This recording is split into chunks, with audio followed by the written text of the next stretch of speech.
Okay, we are rapidly approaching. This class is going a lot faster than I thought it would, by the way. Really? So you can slow down some. I thought you were racing to get on down the road. I wrestle with myself every day on go faster, go slower. Slower. So we can absorb it. So you can absorb it. I'm also wrestling with the, can I get done by May 31st? I don't know that I... 31st, that's another year. I don't know that I want to. And eventually this stuff is going to click because it pretty much says the same thing throughout the whole book. Okay, but this part to me is pretty easy because there's a whole bunch of cross-references to the New Testament where it says, hey, Isaiah said this, it's now being fulfilled. So it's really easy. There's no question. There's no controversy.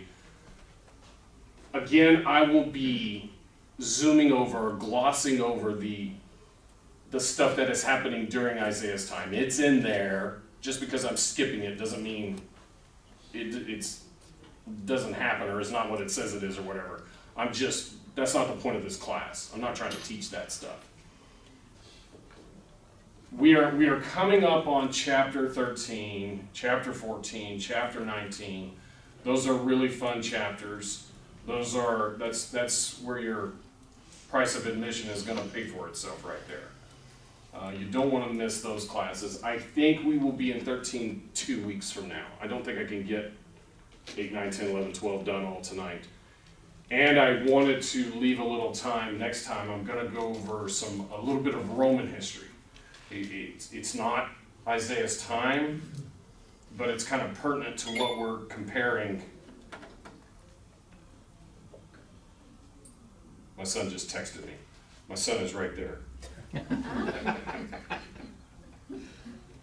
I'll turn my ringer up.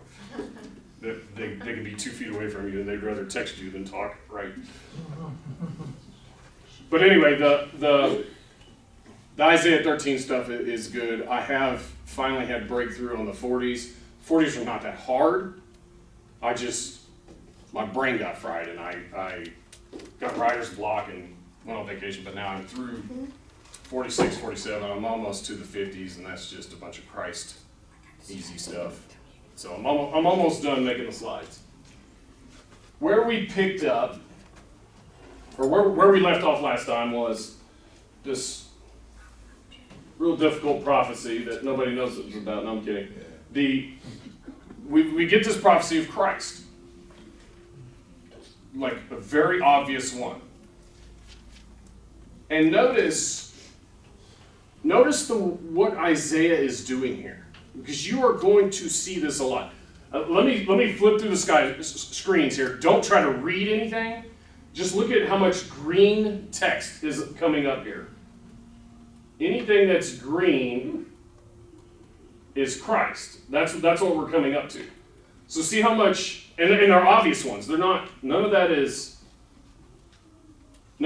controversial, because it's Christ saying, "Hey, remember when this was written in the Scripture, or when Isaiah said this? It's now being fulfilled." So what I want you to be thinking about is Isaiah is prophesying here in the first half of Isaiah. He's in the 700s BC, 740s, 730s, 720s, somewhere around there, that all these things are going on. And he keeps talking about Assyria coming in and invading the north, and that's the way he starts off chapter 8 with. But he just keeps going back to Christ. He just keeps going back. It's like he can't stop himself. Hey, Assyria's up here, and they're going to come down and invade Judah, but Christ is going to come. And hey, Babylon's going to come over here, but I'm going to send you Christ. He just keeps doing it. So keep that in your head. Why is he doing that? Look at the methods. It helps you really, and a lot of it will be, you get the light being shown to the Gentiles. There's only a couple of themes in the book of Isaiah. Christ is coming. The light would be shown to the Gentiles. God's going to destroy his enemies, whoever they might be, even his own people. That's pretty much it. There's not anything else that the book talks about. It's that redundant. So today, we'll go through this. We'll see how far we get. Next time, we'll kind of finish up until chapter 12.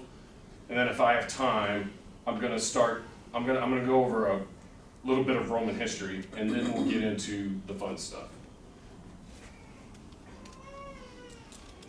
Chapter 8, he's dealing with Syria, Damascus, all of this stuff at the beginning. It's literal. You can go read it if you want. What I wanted to point out is the language used. Not so much when because most of my stuff is when, right? That's what I want to be focusing on, is when are these prophecies about. But this one I just wanted to show language used. So when you see floods, you're not thinking literal in this apocalyptic literature and this end time prophecies or whatever. When you see floods, try not to think literal first. Try to go back to the Old Testament and see what that figuratively represents. So he's talking about the king of Assyria coming in. Now therefore, behold, the Lord bringeth up upon them the waters of the river, strong and many, even the king of Assyria. He shall come up over all his channels and go over all his banks. It's kind of easy to see there because he's saying flood, flood, flood, king of Assyria. Right? The king of Assyria is not going to sit there and figure out how to make water go at the Jews. It's a flood of people. It's the Gentile armies, is what he's talking about. And you see it. Daniel uses it as well. In Daniel 9, in his 70 weeks, most of y'all were in that class, the Daniel 9, 10, 11, 12 class. And you'll see, I brought in even one of the slides there. He's talking about when the city and the sanctuary would be destroyed. He's given this timeline of when the city and the temple would be destroyed. And after 62 weeks shall the Messiah be cut off, but not for himself, and the people of the prince that shall come shall destroy the city and the sanctuary, and the end shall be with the flood. But don't take it literal. Take it like this. Okay? And unto the end, war is determined. So he's bringing this, just like the Assyrians did, he's bringing this flood of this army, this Gentile army coming in. And it's nice because you get the different gospel accounts that both refer back to Daniel the prophet. And they're referring to Daniel's 70 weeks. Matthew 24:15 and Luke 21:20.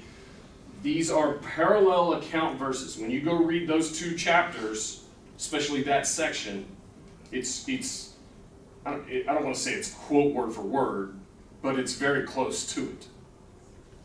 Matthew 24 says, when you see the abomination of desolation spoken of by Daniel the prophet, get out of town. Flee Jerusalem. Luke 21, when Jerusalem is compassed about with armies, know that her desolation is hand. The abomination of desolation is there. Flee out of Jerusalem. So this flood, this war, this is representative of Gentile forces. If y'all remember this format of this slide, this was my Daniel class slide. I just brought it over from that presentation. And you have it again in Revelation. And the serpent cast out of his mouth water as a flood after the woman, after the church, that he might cause her to be carried away with the flood. And the earth helped the woman, and the earth opened her mouth and swallowed up the flood that the dragon cast out of his mouth. We've not covered the dragon yet. We will. We will get to it when we get to it. I don't want to get to it because of a Revelation verse. I want to get to it because of an Isaiah or Ezekiel verse. But what this is saying is the dragon, which I'll show it to you later. It's your heathen Gentile ruler that is the adversary of God's people, is sending his armies after them to destroy them. The woman here is the church. Without trying to prove this, I'm just briefly going over it. We can go about proving it at a later time. The earth, what do we say the heavens and earth are? The earth, the people of Jerusalem, right? So the earth unwittingly took the blow. They don't want to help her out, but they did. They swallowed up the flood which the dragon cast out of his mouth. Okay, stick with these symbols from Isaiah. Again, I promise we'll get to the dragon. Okay, it's kind of easy. There's one where it says Pharaoh. You can just type in the words Pharaoh and dragon in your word search, and you'll instantly find what I'm talking about. We'll get to that, but we already know the earth. The woman's kind of easy in Revelation. It's easy to tell that that's the church. That's what's going on. What about the serpent? What is that now? Is that That's the dragon. Satan's agent on earth is the way I interpret it. The dragon, the serpent is the same thing. I don't take it as literal. I take it as his minion, his whatever, Nero is who I interpreted it to be very specifically. Okay? We'll get to the dragon. We will get to the dragon. Y'all don't focus on the dragon. I knew if we did this, y'all would start focusing on the dragon. This is not dumb. Don't. Hey, what's a dragon? Yeah. You're gonna throw that? I was going to throw it. Not in a good way. Just focus on the floods here. We'll get to the dragon, I promise.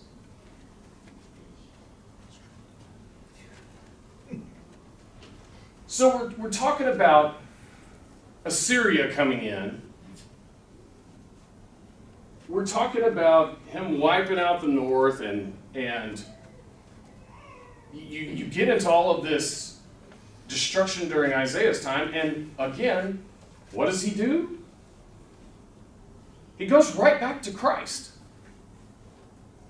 He goes right back to Christ. He says, and he shall be for a sanctuary, for a stone of stumbling, and for a rock of offense to both the houses of Israel, to Judaism, for a gin, for a snare, to the inhabitants of Jerusalem. And many among them shall stumble and fall and be broken and be snared and be taken. What is that talking about?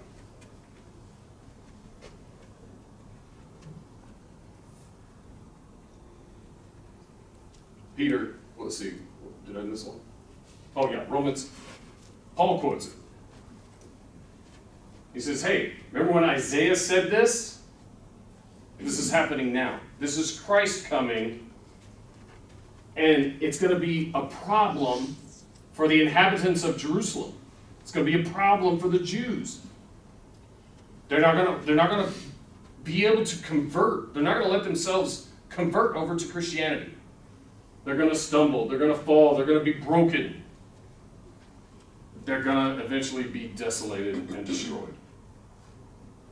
They're going to and be taken. You see that in Matthew chapter 24, the second half. It's not good to be taken. Peter also quotes it. It's not a minor deal. It's not a minor verse. It is a major verse. I'm not going to spend tons of time on it because it's an easy verse. You know it's talking about Christ. Behold, it is contained in the Scripture. Wherefore also it is contained in the Scripture. Behold, I lay in Sion a chief cornerstone, elect precious, and he that believeth on him, who's the cornerstone? Christ. This is basic stuff, guys. This is like high school material. Shall not be confounded unto you, which believe he is precious. Unto them which be disobedient, the stone which the builders disallowed, same as made the head of the corner. And a stone of stumbling, rock of offense, even them which stumble at the word, being disobedient. And Christ is referencing this again to the Pharisees And they're like, he's talking about us. We're the ones that are going to be destroyed. We're the ones that are going to be burned as chaff. And they were correct. They perceive, you could go read Matthew 21, 45, and 46. They perceived correctly that he was talking about them. He's going to be a sanctuary for those that made the transition to Christianity. Because a lot of them would not make that transition. He will be a sanctuary for those that made the transition, but for those that not, he was a rock of offense, a snare, a trap to Judah and Jerusalem.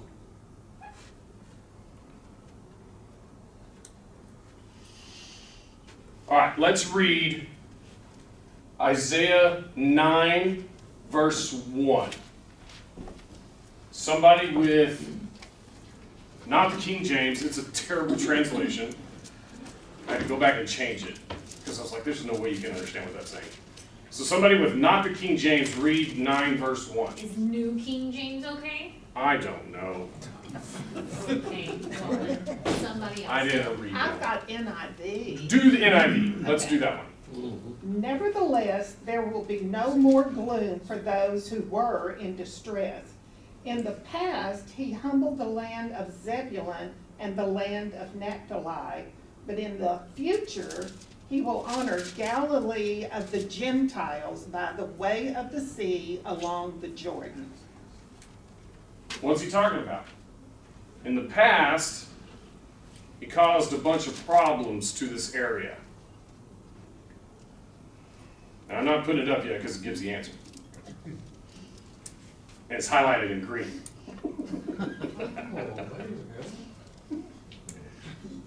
So if you just read that verse in Isaiah, you're left scratching your head. It's easy in this class because it put everything in green, right? That's a direct reference to Christ. Matthew 4. Jesus talking.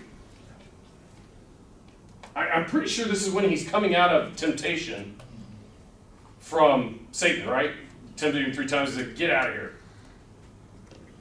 And then he comes and he says, Jesus talking, is that it might be fulfilled, which was spoken by Isaiah, saying, and then he just quotes the verse we read, the land of Zebulun, land of Naphtali, by the way of the sea, by Jordan, Galilee of the Gentiles.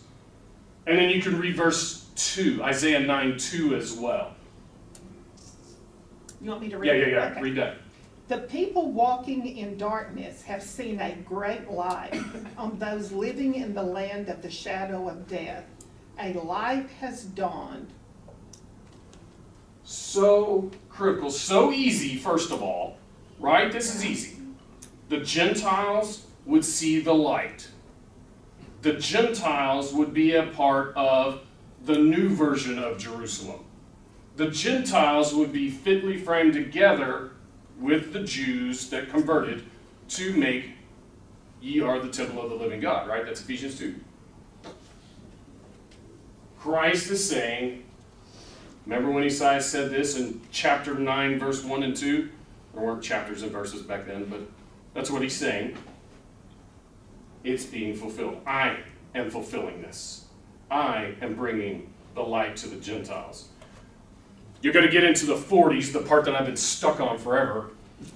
It talks a lot about the idol-worshiping Gentiles were blind. They could not see the light. But Christ was going to bring the light and bring them out of that idol worship. But the problem is some of the Jews would then turn into it. And you get the Pharisees, the blind leading the blind, all of that. That's what it's talking to. So Christ is going to come. And again, this is Isaiah. This is a class on Isaiah and stuff going on in the 8th century BC. And yet we're just non-stop Church of Christ. Non-stop prophecies of the church and the Gentiles joining the church. He's the Messianic prophet. I did not give him that name. He is the 5th gospel. I did not give him that name. I'm not the only one that says these things. When we get to chapter 13, I might be the only one that says those things. It is your job, when I get to 13, it is big time your job to not take what I say as truth. It is your job to go fight me. It is your job to take these scriptures and study them yourself. Prove them. Hold fast to the part that is true. Do not just take it because I say it. It is not your job to do that. It's my job to do the best I can. It's your job for your own self to figure out what it is.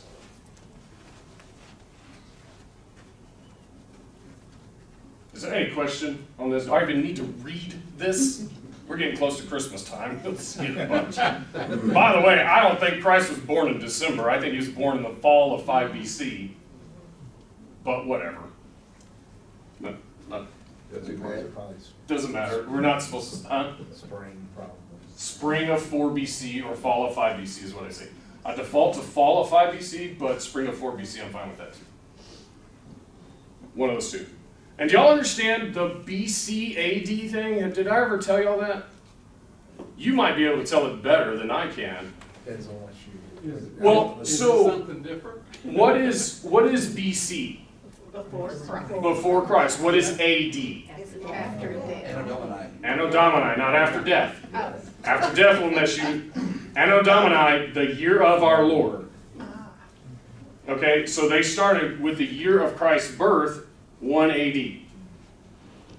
But there was an issue. Yeah, they messed it up. They messed it up. Yeah. They got the dating wrong and they figured it out 800s, 500s. Yeah, it was like the 800s. 800s, they're like, oops. Whoops. We're And about so to- instead of going and changing the year and everything in ancient history, they just backed everything up 4 years to correct the calendars. So 4 BC, maybe super late 5 BC or early 4 BC is when Christ was born, not 1 year of our Lord. Right? Correct. Right? It's kind of funny. They get to the 800s and like, uh-oh. Somebody had a typo. Yeah, they didn't realize they messed the Well, calendar. They did. do Yeah. we know when, like they were going because of the census to Bethlehem? Yes. Do we know what time of the year they did that? I Usually wouldn't those think would dead of be- winter. That's- Since stuff was usually in the spring. People didn't typically didn't move around in the winter. Nobody moved Too in the much. winter. And- Armies didn't move in the winter. Yeah, and so a census was done because typically you had children being born in the spring. And so it was like renewal, so that's when the census was usually taken, was in the spring. Why is the month of March, why does it have its name? Because you have a lot of the other names. Is it the Ides of March? No, That's That's the middle. nothing. that's when Julius Caesar's killed. Well, and even that's just the Ides just means the middle. Oh, you're right, sorry. Yeah. But some of these, like August, who was that named after? Augustus. Augustus Caesar. Who's July named after? Julius. Julius Caesar. So you get a lot of these, and some of the other ones are the gods, and then they started doing September, Yeah. the 7th month. Which is. But wait a second, It's the ninth. The ninth. it's the 9th month, so what's going on? So they said long ago their year started in March, and I'll get back to the 7 and 9 in a second. They said, our year starting in March. Why did they call it that? Who's that named after? That's a trick question. It's not named after anybody.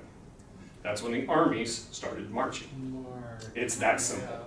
Okay. Because they did not do anything in the 2 non-months. The 2 dead months. Yeah. It's actually named after Mars, because marching to war was honoring Mars. Okay, so same thing, right, though? Yeah, but I'm just saying it is named after Mars. Because in Rome you had the Campus Rome's got Martius. Yeah, I know Mars. Yeah, you had the Campus Martius, and so they would marshal out to the Campus So- Martius and march from the Campus Martius. It's associated with Yeah, the yeah, army marching, correct. okay? So it's associated, and before that, your January, February were not months. They were like dead times. So they were just this off-season football program or something. That's the way I look at it. There's nothing going on. It's super boring at that time. Well, when they came back in later and said, no, we need to account for this dead period, that March was the first month, blah, blah, blah, all the way to September, that would be the 9th month now, instead of the 7th month, because originally it was the 7th month. So that's why it has that sept, oct, nov, deca, September, October, November, December, right? So December is the 10th month, right? Got it? Completely irrelevant for this class. I don't know why we just spent 5 minutes on it. I just learned history. Also, I tried to talk to Tim. Our preacher's name is Tim, right? Tim Hall. Here at this congregation. Tim. But I've had multiple preachers in my life named Tim. I don't want to get the wrong one here. Your face is red. A little embarrassed, I'm not gonna lie. I talked to Tim and I said, hey, are you a 33 AD guy or a 30 AD guy? And he's like, what are you talking about? There's another person that says, cool story, bro, get away from me. I nerd out and people are like, you are not as interesting as you think you are. So I went up to him and I was like, 33 AD or 30 AD? And he's like, what do you mean? What do you mean? I was like, when was Christ crucified? 33 AD or 30 AD? And I was like, oh, I don't know, 33 AD. I was like, okay, so one, this is completely not important at all. Other than, we are coming up on the 2,000 year mark, right? It's kind of cool. We are 6 years away Yes. if you're 30 AD guy. I have to think about And so I was trying to tell him, I'm like, look, Herod dies in 4 BC. Christ has to have been born before Herod died, and all the calendar shifting and stuff like that you can go teach him. And you can line it up with a bunch of math and the prophecies. He did not care. I was like, we have 6 years to figure this out. 6 years. He's like, I'm not going to spend 6 years on this. I was like, no. It should only take like 15 minutes. He's like, okay. 6 years, I'll be done preaching. Like, he literally looked at me. Cool story, bro. Get away. He did not say that. Christ counts unto us a child is born. The government will be on his shoulders. His name shall be Wonderful Counselor, the Mighty Prince of Peace, so forth and so on. You're gonna hear it a lot come Christmas time. You've heard it all your life. It's not hard stuff. All right, here's a fun little slide. This is a little bit meatier. Meaty, M-E-A-T, not M-E. I don't know how to spell meatier. We're spelling. This is a little more difficult stuff. But I want you to see that in chapter 9, when you have this foretelling of the northern tribes falling, what's going to be happening to them and why kind of thing, I want you to see how they are just like Judah there in the first century. In the New Testament, you get the same circumstances. And if you remember, Ahaz is bad, and Isaiah comes to him and says, hey, you can't be destroyed yet. Christ is not here. I've got to send you Christ first. Chapter 7, verse 14, right? So he does not destroy them, probably like they should have gotten it. And remember Jeremiah. You remember the harlot lesson that we did? Half the class was not here for that. We may do that one again, because that was, the heavens and earth and the harlot one are big, huge classes. You have to know that stuff. But Jeremiah 2:3 is sitting there calling Israel, the north, harlot. He said, she played the harlot. She played the harlot. She played the harlot. I did this stuff for her. She played the harlot over and over and again. And then he says, Judah, you're worse. You are worse. You are more treacherous than Israel. But he couldn't do it then. He had to bring Christ into the world. So he cannot completely wipe them out like he did to the northern tribes. You have the scoffers. You have it, y'all can look here on this side. I'll be talking on this side. You have the scoffers. You see it in 2 Peter 3. You even have it in Isaiah 5, kind of an easy one to place in the first century. They're gonna have Gentile allies turn against them. The ones they were cheating on God with is what's going on there. Assyria does that. Well, Rome does that too. They appeal to Rome. And I want to say that stuff dates back maybe in somewhere around the Maccabean time. I'm not sure when they first pulled. Might have been Pompey. Was it Pompey when they first pulled? You don't want to lie. When Jerusalem started appealing to Rome. Even a little bit before that. It was before that. Yeah. So post-Maccabean, pre-Pompey. Yeah. Okay. Anyway, they turn to Rome. That's not important. They turn to Rome. Rome turns into their adversary. In one day. Now, there's a little bit of a problem with this on the Assyria destroying the north, because according to the Bible, you only get the war, but according to the actual destruction of the city, the capital, they say that it takes 3 days. So I'm not sure. It doesn't make me lose my faith or anything like that. But I don't think it's really. I don't think Isaiah is really caring about this one. He does. Don't misunderstand what I'm saying. He does care. It's just his ultimate target is the first century. So one falls in 3 days once the siege has been successful and they've broken through.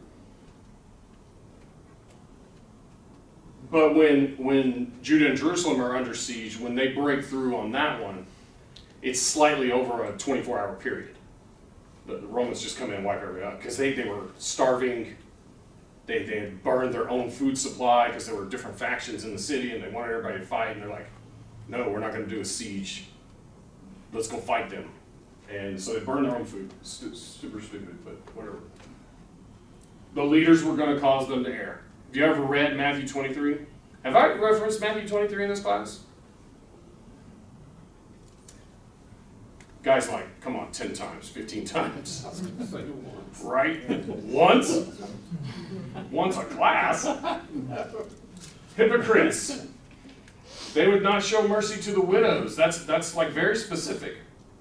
When you read Matthew 23, you'll find the word hypocrite in there like 15, 20 times.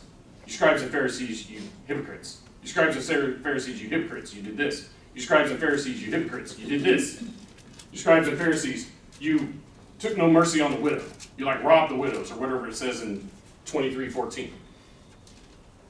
The briars and the thorns, the bad weed part of God's vineyard would be burned as chaff. You get that in the parallel vineyard, you've already done that one. And this cannibalism thing, they're kind of eating their own arm here in 9:20, which is weird. But when you go read Deuteronomy 28 and Josephus, they're eating people. They turn to eating people. That's terrible. That's how bad that siege and famine. Was this destruction in 69, 70 AD? This one is 70 AD. This is 722 BC. Yeah, I know that. Okay, In Matthew, 70. destruction of Jerusalem. Destruction of Jerusalem it's called Tishbe B'Av. Yeah. I don't know if I say that right, but it's the 9th of August, basically. But you said Revelation was probably written prior to that, which means before 69, 70 AD. Correct. Which makes a real important thing I keep asking you about that. I promise one day. It'll be a while, and maybe we do it at the break, at the after 35, 36. once we get done with the first half, I'll add that in somehow. I'll do the dating of the book of Revelation for you. It's very relevant. It's very relevant. I've told y'all the proof for the late date. It's that ambiguous 4th century telephone game of Vesuvius to Irenaeus to Polycarp to John, with an ambiguous noun that they just carried through several centuries. And that's it. That's the only proof they have of it. There's a lot of ways to date it the early date. And I've even heard people that are destruction of Rome people starting to come around saying, no, it's nonsense to try to put this as the late date. We can still have it as the early date and it still be about Rome. We're only forcing that because we just don't want it to be about Jerusalem. So even some of those guys are starting to come around. And you've got stuff like the Syriac version of the Bible. Read the title of the Syriac version of the Bible written 1600 years ago, whenever it was written.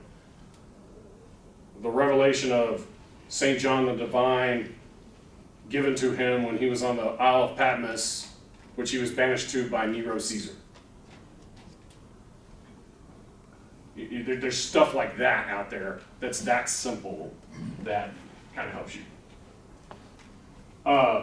We'll do it. You've asked me multiple times. I will do it. I will whip something up and we will do it.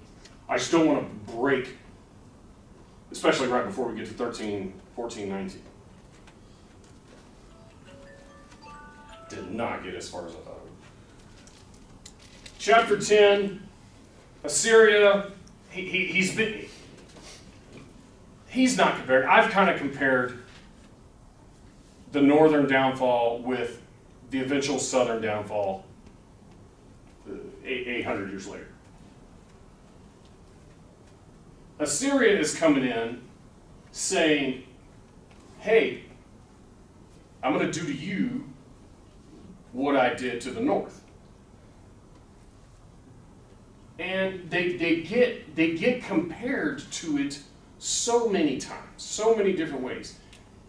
God has been comparing them multiple times throughout Isaiah already. Let me rephrase that. God has been comparing Jerusalem to other bad guy groups of people. Sodom, Egypt, Philistia. Here it's Samaria. It's the north. It's going to get into Babylon. He's nonstop saying, you see how this nation is bad? This is going to happen to you. And the things that were written aforetime were written for our learning, right? Well, that applied to them. They're in the 1st century, so that they can learn and not make the mistakes. But what do? They do all the exact same stuff that's in Isaiah. I just showed you the Isaiah 9 slide. Well, you can find the repeat of all of their sins of chapter 10 as well. The north was guilty of making these grievous burdens. Do the Jews in the 1st century do that? Matthew 23:4. They bind heavy burdens, grievous to be borne, and lay them on men's shoulders. It's not coincidence. This Isaiah verse is not coincidence. Widows are prey. We kind of already talked about that in the last chapter, but it's also in this chapter. The widows may be their prey. Here it goes. Here's the verse. Woe unto you, scribes and Pharisees, you hypocrites. It's not easy to mess that up. It says it so many times, that phrase. Woe unto you, scribes and Pharisees, you hypocrites, for you devour widows' houses. It's not accidental that Isaiah 10:2 is saying that. It's not accidental that Christ is over and over appearing, popping up in this prophecy mixed in with the destruction of the northern kingdoms in 722. It's not accidental. He's using it to show what's going to be happening in the last days. The last days of Judaism. Desolation by the Gentile nations. And what will ye do in the day of visitation and in the desolation which shall come from afar? Matthew says, so this is the north. Isaiah talking about his time, it was about to happen. This is Matthew 24. Matthew 24 easily talking about the apostles are looking at Jerusalem saying, hey, when is the end of this age? When is that temple going to be destroyed? When you see, therefore, the abomination of desolation, when you see the Roman armies encompass Jerusalem, spoken of by Daniel the prophet.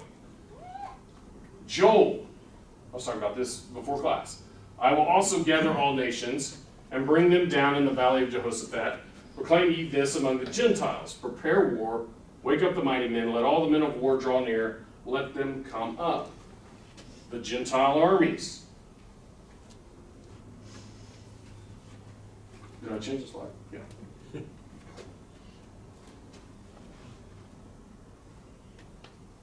Isaiah 10:6. I'm going to send this Gentile army nation flood to go destroy my people who rebelled against me, who played the harlot and cheated on me. I'm going to send them against a hypocritical nation. All of Matthew chapter 23. Every other verse. That army, that Gentile army that was going to come in was going to trod them down. He uses the same language here to talk about their ultimate destruction. And to take prey and tread them down like the mire of the streets. Well, Luke 21, easily talking about the destruction of Jerusalem by the Romans. They shall fall by the edge of the sword and led away captive into all nations. Jerusalem shall be trodden down of the Gentiles. He's bringing in this Gentile army as his weapon. God is bringing them in as his weapon to be the instrument of his indignation. He says it over and over again. And then he kind of gets on to the tool. He does this in Daniel too, right? The one in Daniel is easy because it's Nebuchadnezzar. Nebuchadnezzar's like, oh yeah, I did this. And God's like, no sir. I'm using you as a tool. Why is the axe boasting to the man who's using it? Go play with the pigs. So he kind of gives a little bit of a warning to his instrument as well. Hey, don't you get too high and mighty on yourself. You're going to get it too.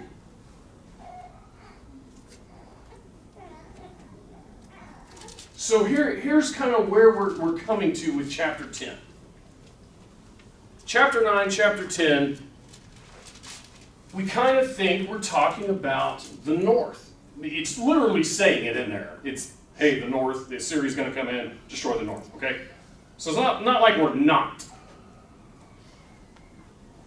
But how do we know they're compared other than me just showing up a bunch of verses that look the same?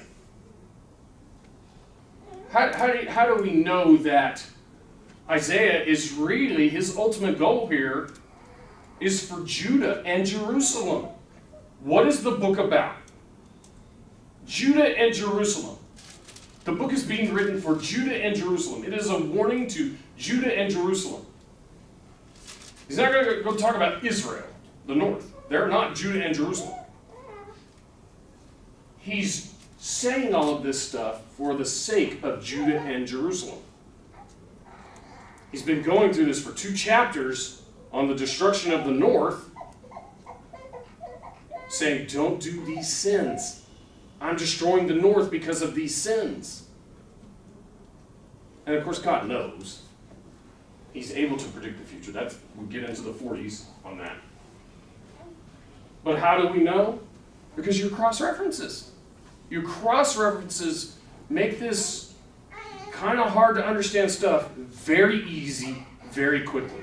You read Isaiah chapter 9, verse 1 by itself as a standalone verse, and especially if you read it in the King James, you'll have no idea what that says.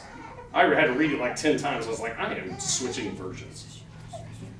So I switched versions. It got real easy. How do we know? Paul is quoting it. Paul quotes Isaiah 10:22 and says, hey, you remember how that happened with Israel, with the northern tribes? That's really us today.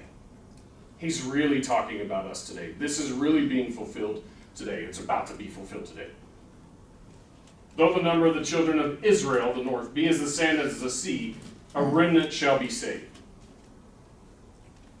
For he will finish the work and cut it short in righteousness, because a short work will the Lord make upon the earth. And then he goes back to chapter 1, and as Isaiah said, except the Lord of the Sabbath, not Sabaoth, had left us a seed, we would have been like Sodom and Gomorrah. Except that he left us a remnant, a small portion of us that converts to Christianity, we'd been completely wiped out and gone. But just like it was back in the day, it's happening now. This is, what's the two words we don't like? Antitype, type. The prototype and the type. That's what we're doing here. He's non-stop doing this. He talks about three subjects: Christ coming, Gentiles being added to the church, and the destruction of his rebellious people.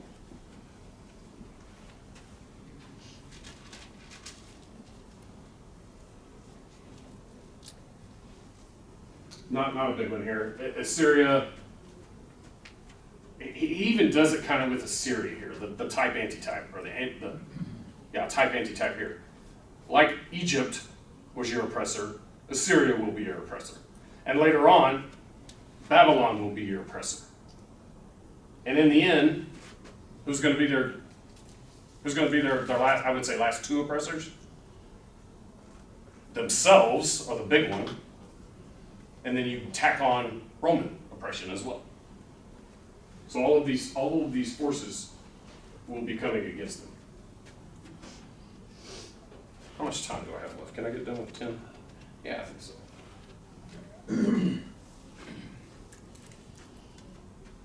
Isaiah 10:24-25. God assures the faithful children that their oppressors would only have power a little while. It's going to last a short time. And you see the similar language. And remember, what is Revelation 6:16 about? This is not 6:16, but what was 6:16? Do y'all remember that verse? Somebody say it. We talked about it twice. Don't look it up. Yeah, you do. Christ quotes it when he's being crucified. Right? Hey, you daughters of Jerusalem, don't cry for me. Cry for yourselves. You're about to be saying, fall on us, hide us, rocks, cliffs, from the wrath of God. It's coming. So when that's going on, when Jerusalem is getting destroyed, the daughters of Jerusalem were getting destroyed, and they cry with a loud voice, saying, how long, O Lord? Holy and true dost thou not judge, and avenge our blood on them that dwell on the earth, Judah and Jerusalem. And white robes were given unto every one of them, who said unto them that they should rest yet for a little season. It's not going to be that long. I'm going to take care of you. But I have to have this dramatic flair going so that the world will know. I can't be boring about this. And you're gonna be all right in the end.